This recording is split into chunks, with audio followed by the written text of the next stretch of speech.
நாங்கள் ஒரு குடும்பத்திலே செலவழிக்கிற நேரத்தில், ஒரு குடும்ப பொறுப்புக்கு வருகிற நேரத்தில் எதுவாக இருந்தாலும் அது அல்லாஹ்வுக்காக இருக்க வேண்டும்.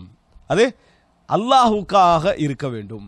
வேற எந்த நோக்கமும் எங்களுக்கு அதிலே இருக்கக்கூடாது. அல்லாஹ் தஆலா குர்ஆன்ல என்ன சொல்றான்? லா நுரீது மின்கும் ஜஸாஅன் வலா ஷுக்கூரா. உங்களிடம் இருந்துனா கூலியையோ நன்றியையோ எதிர்பார்க்கவில்லை. கூலி அவர் தரலாம், நன்றி அவர் சொல்லலாம். நாங்கள் என்ன செய்யக்கூடாது? எதிர்பார்க்கக்கூடாது. சிலர் டபுளாக சேர்த்திக்கிறாங்க. நான் கூலியெல்லாம் பெருசாக எதிர்பார்க்கல, எனக்கு அதெல்லாம் வேணாம். ஆனால் ஒரு வார்த்தைக்கு ஒரு மனிதாபிமானத்துக்காண்டி சொல்லலாமா? சொன்னது என்னது இது? ஃபர்ஸ்ட்டுக்கு சொன்னது ரெண்டாவது முறைனா இல்லையா? நான் எதிர்பார்க்கல, நான் இது புறம் பேசுறதுக்காண்டி பேசல, இது மிக முக்கியமான செய்தி என்பதனால பேசுகிறேன்னுவாங்க. ஆனால் ரெண்டு ஒன்று தான், ரெண்டு ஒன்று. அதே மாதிரி என்ன, நான் கூலியோ அதெல்லாம் எதிர்பார்க்கல, எனக்கு அப்படி நான் கூலி எதிர்பார்க்காம நிறைய செஞ்சுக்கிறேன். ஆனால் ஒரு மனிதாபிமானம் என்ற அடிப்படையில் ஒரு வார்த்தை சொல்லலாம் தானே? இது என்ன இது? ரெண்டு ஒன்று தான். அப்போ கூலியையோ இதையோ எதிர்பார்க்காமல் செய்ய வேண்டும். அன்புள்ள சகோதரர்களே, நாம் நினைக்கிறோம் அவன் பரிகாரமாக நாம் பொருள் எதிர்பார்க்கல. இல்லை, உலகத்திலேயே மனிதன் விரும்பக்கூடிய ஒன்றது முத்தாத்துல் கல்ப், உள்ளத்தில் ஒரு சந்தோஷம். உதாரணமாக ஒரு பிச்சைக்காரன் நிற்கிறான்னு வைங்களேன், ரோட்டில் ஒரு பிச்சைக்காரன், அவனுக்கு நம்ம 1000 ரூபா கொடுக்க மாட்டோம். அவன் எவ்வளோ பெரிய தேவை சொன்னாலும் 1000 ரூபா கொடுக்க மாட்டான். என்ன காரணம்னா, அவன் நம்ம அடிக்கடி பார்க்க மாட்டோம். நம்ம அவன் குடும்பத்தில் ஒரு ஆள் இல்லை, அவனுக்கு எங்களுக்கு நெருக்கம் இல்லை. அதே தேவையை நம்ம குடும்பத்தை சொன்னால் 1000 கொடுப்போம். ஏண்டா அவனை அடிக்கடி பார்ப்போம், அவன்கிட்ட சில வார்த்தைகள் நம்ம கேட்போம், நம்மளுக்கு எல்லாம் அவனுக்கு எல்லாம் ஒரு சந்தோஷம் ஏற்படும். எனவே உள்ளம் எதை தேடுது தெரியுமா? கொடுப்பதன் மூலம் கிடைக்கின்ற மன சந்தோஷத்தை உள்ளம் என்ன செய்யும்? தேடும். இதனால தான் நம்மளுக்கு அறிமுகமற்றவங்களுக்கு நம்ம பெரிய தர்மங்கள் என்ன செய்யறதில்லை. அறிமுகமான நெருக்கமான குடும்பத்தில் உள்ளவங்களுக்கு பெரிய தர்மங்கள் என்ன செய்வோம். இது இயல்புலே உள்ளம் தேடும். நாம் எப்படி பதிஞ்சு கொள்ளணும்னு சொன்னால், இந்த தேடுதல் அவனாக தந்தா ஓகே, நாங்களாக எதிர்பார்க்க கூடாது. லா நுரீது மின்கும் ஜஸாஅன் வலா ஷுக்கூரா. உங்களிடமிருந்து கூலியையோ நன்றியோ நாம் எதிர்பார்க்கவில்லை என்கின்ற மனோபாவம் நம்மிடத்திலே வர வேண்டும். அந்த மனோபாவம் நம்மிடத்தில் நாங்கள் ஏற்படுத்திக் கொள்ள வேண்டும். இல்லை என்று சொன்னால் பெரிய பெரிய பாதிப்புக்கெல்லாம் ஏற்படும். எப்படி பாதிப்புகள் ஏற்படும் பாருங்கள். ஒரு சிலர் எதிர்பார்த்து குடும்பத்துக்கு செலவழிச்சுக்கிட்டே இருப்பாங்க. இவன் பாராட்டுவான், அவன் பாராட்டணும், இவன் சொல்லணும், அதை சொல்லணும் எதிர்பார்த்துருப்பான். தம்பி டாக்டர் ஆகுவதற்கு இவன் காரணமாக இருந்திருப்பான், அல்லது அண்ணன் டாக்டர் ஆகுவதற்கு தம்பி என்ன செஞ்சிருப்பான்? காரணமாக இருந்திருப்பான். இன்ஜினியர் ஆகுவதற்கு காரணமாக இருந்திருப்பான். பெரிய ஒரு லெவலுக்கு வர்றதுக்கு அண்ணனோ தம்பியோ காரணமாக இருந்திருப்பான். அதுக்கு பின்னால் ஏதோ ஒரு வகையில் அமைஞ்ச மனைவி மோசமாக இருந்திருப்பான்னு வைங்களேன். அவன் அப்படியே திருப்பிட்டு போயிட்டான். நல்லவனாக இருந்தாலும் கூட மனைவியுடைய அந்த பேட்டர்ன் அவன் மாறிட்டான்னு வைங்க. இவனுக்கு எந்த வகையில் தொடர்பு இல்லாத லெவலுக்கு ஆகிட்டு, அல்லது ஒரு எதிர்த்து பேசுகிற லெவலுக்கு ஆகிட்டேன்னு வைங்களேன். நான் பணம் கொடுக்காட்டி இவன் டாக்டர் ஆகிப்பான்னு நினைக்கிறீங்க? இவன் போய் ரோட்டில் செருப்பு தைச்சிட்டு இருந்திருப்பான். அத்தனை 15-20 வருடத்துடைய அத்தனை தர்மத்தையும் தூக்கி நரகத்தில் போடுற மாதிரி இது. நான் கொடுக்காட்டி இவன் நல்லா வந்திப்பான்னா நினைக்கிறீங்க? அப்படியே போயிருப்பான். அப்படின்னா நீங்கள் இவ்வளோ நாள் சைத்தானுக்கு என்ன தேவைண்டா? உங்களது பணம் உலகத்துக்கும் பிரயோசனம் இல்லாமல் போகணும், மறுமைக்கும் பிரயோசனம் இல்லாமல் போகணும். அதான் தேவைணும். சைத்தானை பொறுத்த வரைக்கும் உங்களுக்கு உலகத்துக்கு, ஏன்னா சைத்தான் வெறுமனே நரகம் மட்டுமல்ல, ஹிஸி கேவலத்தை உண்டாக்கணும். அவனுக்கு நோக்கம் என்ன? கேவலத்தை உண்டாக்க வேண்டும். இப்போ நீங்கள் 15 வருஷமாக அந்த செலவழித்த பணத்தை குடும்பத்துக்கு செலவழிச்சிருந்தா, அவங்களோட மனைவி பிள்ளைகளுக்கு செலவழிச்சிருந்தா சந்தோஷமாக கிடைச்சிருக்கும். அதுவும் கிடைக்கல. அவனுக்கு செலவழிச்சது அல்லாஹ்வுக்காக வேண்டி, அதை சொல்லி காட்டினதால மறுமையில என்ன செய்யலை, அது கிடைக்கவில்லை. இதை சொல்லுவதற்கான சந்தர்ப்பத்தை சைத்தான் ஏற்படுத்தி கொண்டே இருப்பான். ஒரு நாளும் இந்த மாதிரி சுட்டி காட்டி விடக்கூடாது. இந்த மாதிரி சுட்டி காட்டி விட எத்தனையோ பேர் சொல்லி காட்டுகிறார்கள். தனது தங்கையுடைய அவ ஸ்கூலுக்கு போகக்கூடிய சைக்கிளை கூட தொடச்சி அதை அழகுபடுத்தி அதை கொண்டு போய் சேர்த்து அவளை வளர்க்க வச்சுட்டாங்க, படிக்க வச்சுட்டாங்க. படித்த பின்னால் ஏதோ ஒரு பிரச்சனையில் அண்ணனை எதிர்த்து ஒரு பேச்சு பேசினதுனால நான் அவன் சைக்கிளில் இருந்து தொடச்சேன். இன்றைக்கு இப்படியா பேசுகிறா, ஒரு நிலத்துக்காக வேண்டி இப்படியா பிரச்சனைப்படுத்துறாய் அப்படின்னு சைக்கிள் தொடச்ச யாருக்கா தெரிஞ்சிருக்காது. அந்த சைக்கிள் தொடச்சதுலேருந்து, ட்ரெஸ் அயன் பண்ணதில் இருந்து, சாதாரண சாப்பாடு வச்சதுல இருந்து எல்லாத்தையும் என்ன செய்கிறான்? கொட்டை வச்சிடறான். கொட்டை வைக்கிறது தங்கச்சி நினச்சிடக்கூடாது. யாரு? சைத்தான். அத்தனை கொட்டை வைக்கிறான். இதுக்கண்டு சைத்தான் சிலரை தூண்டி விடுவான். மினல் ஜின்னத்தி வன்னாசன்ற மாதிரி தூண்டி விடுவான். சிலர் இப்படி சொல்கிறாங்களே, சொல்லியே வைக்க மாட்டாங்க, இப்படி சொல்கிறாங்களாமே அப்படின்னு சொல்லிடுறாங்க. இப்படி சொல்கிறாங்களாமேன்னு சொல்லிடுவாங்க. சொன்ன உடனே அப்படியே சொன்னாங்க, இவர் உறுதிப்படுத்துறல சொல்லியிருக்க வாய்ப்பு இருக்கு. இப்போ வாய் முந்திச்சு, இப்போல்லாம் வாயானது பெருசாகிட்டு. உங்களுக்கு எப்படி இருந்தவர்கள் தெரியுமா? வாங்க இருங்க, உங்களுக்கு டைம் இருக்குதா, பெரியாண்டு போட்டு இருப்பட்டி ஒரு 1.5 மணி நேரத்துக்கு என்னது நாம் எப்படி வளர்த்தோம். இவர் மட்டும் தான் தங்கச்சியை பொறுப்படுத்தி வளர்த்த மாதிரி உலகம் ஃபுல்லாக உள்ளத்தில் அட்டிச்சு சொன்னால் என்ன நடக்கும்? உனது நன்மை தான். அவன் என்ன நினைப்பான் தெரியுமா? அவனுக்கு அப்படியே நடந்து கேட்டுக்கொள்வாங்க. உள்ளத்தில் என்ன நினைப்பான் தெரியுமா? இப்படி ஒரு அண்ணனா, அவள் ஏசுறது நியாயம்தான், அவள் ஏசுற நியாயந்தான முடிவோட தான் இவன் போவான். தங்கச்சிக்கு செலவழிச்சதை எவனா சொல்லி காட்டுவானாடா இந்த மாதிரி இப்படியா சொல்லி காட்டுவான் அப்படின்னு அவன் ஆச்சு. ஆனால் அவங்களுக்கு முன்கால சொல்ல மாட்டான். இந்த சமுதாயத்தில் வந்து சராகத்து குறைவு, முகத்துக்கு முன்கால தவறு என்று சொல்றது என்னது குறைவு, நம்ம திருந்திக் கொள்கின்ற அமைப்பில் சொல்லுகின்றவர் குறைவு. கேட்டுட்டு இந்த மாதிரி போட்டுட்டு போனா அப்படி போய் மாறி சொன்னா இவன் போய் திருப்பி எங்க போய்வான், அங்க போய் போட்டுருவான். பத்திரும் குடும்பம் பத்துவதற்கு இது போன்ற விஷயங்கள் என்ன செய்யும் காரணமாக அமையும். எப்பொழுதும் நம்ம எதிர்பார்த்தது அல்லாஹ்விடத்தில் உள்ள மிகப்பெரிய கூலி. அல்லாஹ்வுக்கு நம்ம செலவழித்ததுடைய பெருமதி இல்லை, உங்களோட உள்ளந்தான் மிக முக்கியம்.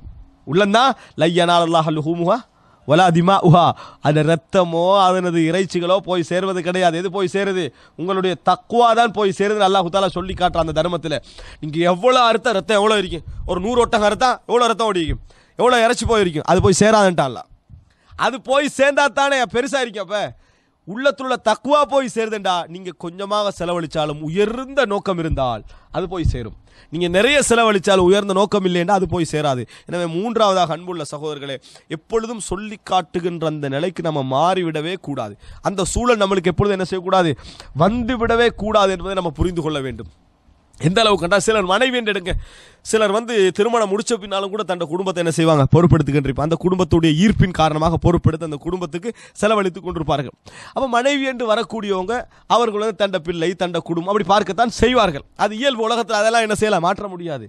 ஆனால் இடைக்கட விழக்கூடிய சில விஷயங்கள் இருக்கும். உதாரணமாக நீங்கள் செலவழிக்கிறீங்களே அப்படி என்ன அந்த பகுதியை சுட்டி அந்த பகுதியில் உள்ள குறைகளை நீங்கள் மன்னிச்சுட்டு போவீங்க. ஆனால் சுட்டி காட்டுறவங்க யார் இருப்பாங்க, ஷைத்தான் தூண்டிக்கொண்டே இருப்பான்.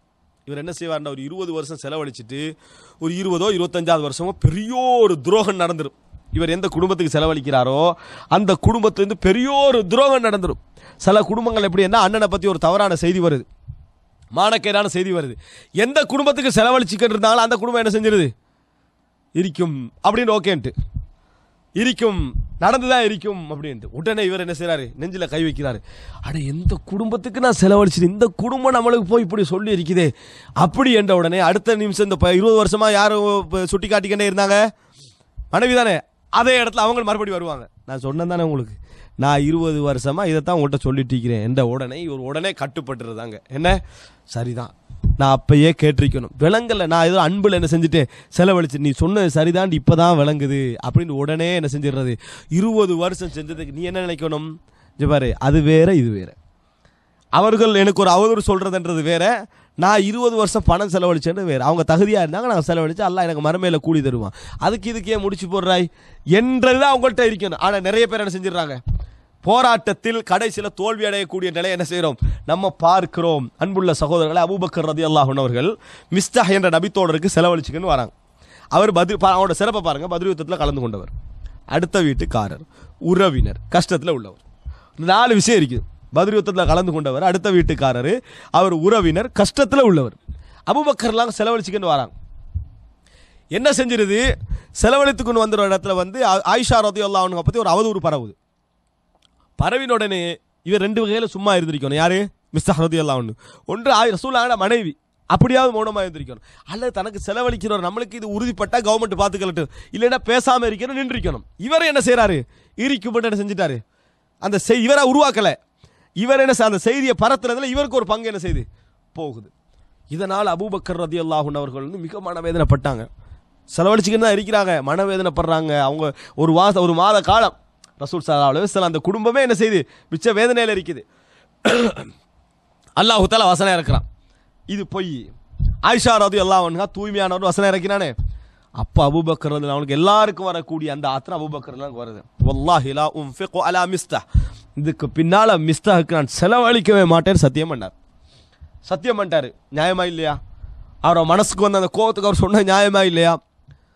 அல்லாஹு தஆலா வசனம் இறக்குற அடுத்த வசனம், வலா யஅ்தலி உலுல் ஃபத்லி மின்கும் வஸ்ஸஅ, உங்களில் வசதியுடையவர்கள் சிறப்புடையவர்கள் ஏழைகளுக்கு கொடுக்க மாட்டேன், உறவினர்களுக்கு கொடுக்க மாட்டேன், கஷ்டப்படுறவங்களுக்கு கொடுக்க மாட்டேன் என சத்தியம் பண்ண வேண்டாம். மிஸ்தாஹ் செஞ்சது தவறு, ஆனால் இப்படி கொடுக்க மாட்டேன் என்று சத்தியம் பண்ண வேண்டாம். நீங்கள் அவர்களை மன்னித்து விடுங்கள். அலா துஹிப்பூன அய்யஃபிரல்லாஹு லக்கும், அல்லாஹ் உங்களை மன்னிப்பதை நீங்கள் விரும்பவில்லையா, அல்லாஹ் உங்களை மன்னிப்பதை நீங்கள் விரும்பவில்லையா. உடனே அபூபக்கர்லாம் சொன்னாங்க, அல்லாஹ்வின் மீது ஆணையாக அல்லாஹ் என்னை மன்னிப்பதை நான் விரும்புகிறேன் அப்படி என்று சொல்லிட்டு மிஸ்தாஹுக்கு மௌத்து வரைக்கும் அவர்கள் செலவழித்தார்கள். அவர் செலவழித்தார்ன்றதை பார்க்குறோம். அப்போ இந்த செய்தி எங்களுக்கு என்ன சொல்லுது? அவர்கள்ட்ட அவதூறே வருது. ஒரு மாத காலம் அல்லோல கல்லோலப்படுது அந்த குடும்பமே. அல்லாஹ் தஆலா என்ன சொல்லிட்டான்? அதை வச்சு நீ செலவழிக்காமல் இருக்கக்கூடாது. அது வேற, இது வேற. அது வேறு, இது வேறு என்று அல்லாஹ் இந்த மாதிரி இடத்துல அல்லாஹ் சொல்றான்னா இது மாதிரியெல்லாம் நிறைய பேருக்கு வந்திருக்காது, இந்த லெவலுக்கு வந்திருக்காது. அல்லாஹ் தஆலா சொல்கிறான், அதுக்காக நீ சத்தியம் பண்ணக்கூடாது, நீ செலவழிக்க வேண்டும் என்று அல்லாஹ் தஆலா சொல்லி காட்டுகிறான். எனவே அன்புள்ள சகோதரர்களே, நம்ம மனதில் இருக்க வேண்டிய மிக முக்கியமான இந்த 4வது பகுதி எது தெரியுமா? நமது குடும்ப விஷயங்களை பொறுத்த வரைக்கும் நமது குடும்ப விஷயங்களில் அவர்களை கூலியை எதிர்பார்த்து நம்ம எதையும் என்ன செஞ்சிடக்கூடாது, செய்துவிடக்கூடாது. அவர்களுடைய பாராட்டை அவங்க பாராட்டுவாங்க, சந்தோஷப்படுவாங்க, ஆனால் அதை எதிர்பார்த்து நம்ம என்ன செய்யக்கூடாது, என்றைக்கும் செய்துவிடக்கூடாது. அதையும் சிலவங்க என்ன செய்வோம்னா அதை விளம்பரப்படுத்திட்டு நான் பாராட்டுக்காலம் செய்கிறதில்லை என்று அதை கொஞ்சம் சொல்லி கண்டிக்கிறது. இது வேற பிழை. வணங்கிட்டா உலகத்தில் நிறைய பேருடைய இஹ்லாஸ் அடிபட்டு போகிற இடமே தெரியுமா? நான் எந்த புகழுக்கும் மயங்க மாட்டேன் என்று சொல்லி அதை ஒருத்தன் சொன்னால் அதில் மயங்கிறது. உங்களை மாதிரி புகழில் மயங்குறவன் நான் மயங்காதவ யாருமே நான் பார்த்தில்லைன்னா அதில் மயங்கிடுவான். விளங்கிட்டா? அது அவன்கிட்ட இருக்கக்கூடியதில் முழுமையாக யாராவது சொன்னான்டா அதில் மயங்கக்கூடியவங்கள பார்க்குறோம். அதே போல் என்னது, நான் இந்த புகழுக்காக உண்மையிலே புகழுக்காக செஞ்சிக்க மாட்டேன். ஒரு ஆள் வருவார், நீங்கள் புகழுக்காக செய்யலைன்னு எனக்கு தெரியும் என்று அதில் விழுந்துருவார். அதில் என்ன செய்வார், விழுந்துருவார். இந்த மாதிரி நிறைய பேர் நீங்கள் என்ன செய்கிறீங்க பார்க்கலாம். தனக்குள்ள விஷயத்தில் பூரணத்துவம் இருக்கிறேன்னு யாராவது சொன்னால் அதில் என்ன செஞ்சிரு விழுந்துடுறது.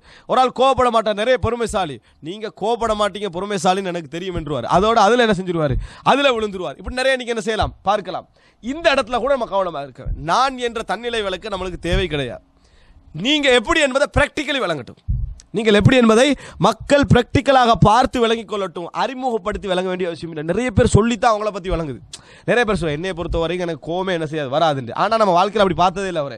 ஆனால் அவர் என்னை பொறுத்த வரைக்கும் அவர் சொல்லித்தான் என்ன செய்கிறோம், நம்ம தெரிஞ்சுக்கொள்கிறோமே தவிர அவர் அந்த மாதிரி இருக்கிறாரா நம்மளுக்கு தெரியாது. எனவே நம்ம என்ன புரிஞ்சுக்கொள்ளணும்னா பிராக்டிக்கலாக நம்மளை பார்த்து தெரிந்து கொள்ளட்டும். 4வது அம்சம், அன்புள்ள சகோதரர்களே, புகழை எதிர்பார்த்து கூலி எதிர்பார்த்து செய்தோம் என்றால் எதிர்காலத்தில் அது என்ன செய்யும் தெரியுமா? நம்மளை அதையெல்லாம் சொல்லி காட்ட வைக்கும். அதையெல்லாம் சொல்லி காட்ட வைக்கும் என்பதை புரிந்து கொள்ள